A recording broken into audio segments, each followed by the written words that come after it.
Mereka membuat ajaran-ajaran baru yang tidak diajarkan Allah dan Rasul-Nya, beragama dengan agama yang tidak datang dari Allah dan Rasul-Nya. Tapi kan terjadi perpecahan umat Islam terjadi. Itu namanya izin kauni terjadinya itu, tapi tidak mendapatkan izin syar'i. Kata Allah di sini, malam ya'zin bihillah, ajaran-ajaran agama yang tidak diizinkan oleh Allah. Karena nanti ada orang loh kok tidak diizinkan tapi kok terjadi. Nah, sehingga orang banyak memahami semua yang terjadi itu berarti diizinkan. Iyalah, diizinkan bukan berarti dibolehkan. Ya, diizinkan itu belum tentu dibolehkan, belum tentu dicintai dan diridhoi. Nah, kalau Allah tidak mengizinkan, dia tidak akan dicipta. Maka diciptanya babi misalnya, kan berarti Allah mengizinkan karena Allah yang mencipta. Allah yang maha kuasa, Allah yang menghendaki, Allah yang mencipta babi. Ya nggak apa-apa lah makan babi, itu kan ciptaan Allah. Atas izin dari Allah, atas kehendak dari Allah,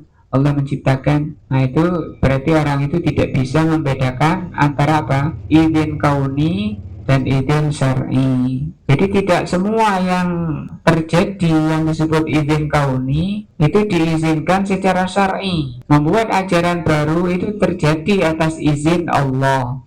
Izin apa? Kauni. Tapi secara syar'i diizinkan apa tidak? Tidak, itu kesimpulannya. Ai malam ya'zin bihi syar'an. Maksudnya tidak diizinkan membuat ajaran baru itu secara syar'i. Menurut agama tidak boleh. Walaupun terjadinya itu namanya izin syar'i, karena tidak ada yang terjadi di dunia ini kecuali karena adanya izin dari Allah. Adanya kejahatan, kejelekan, kemaksiatan. Karena orang yang nggak bisa membedakan kemudian menyandarkan kejelekan itu pada Allah. Ya kalau Allah tidak mengizinkan, ya tidak akan terjadi pencurian, saya tidak akan mencuri, saya tidak akan kufur, saya tidak akan syirik. Kalau saya syirik ini kan karena memang diizinkan oleh Allah. Nah itu mereka dikembalikan pada Allah jadinya kejelekan-kejelekan. Nah itu pemahaman yang keliru dan sesat. Li'annahu qad adzina bihi qadran, karena kadang diizinkan secara takdir, secara kauni maksudnya. Faqad syara'a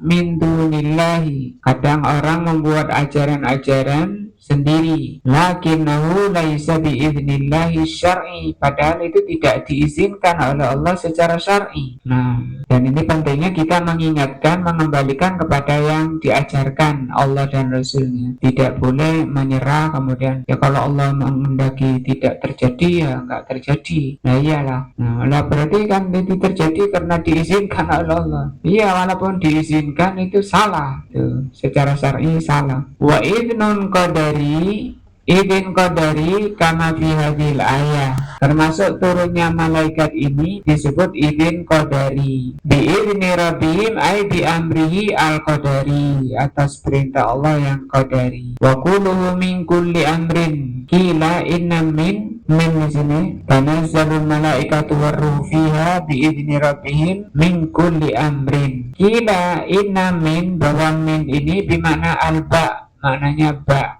Min ini maknanya ba. Kalau dimaknai ba berarti bikulli amrin.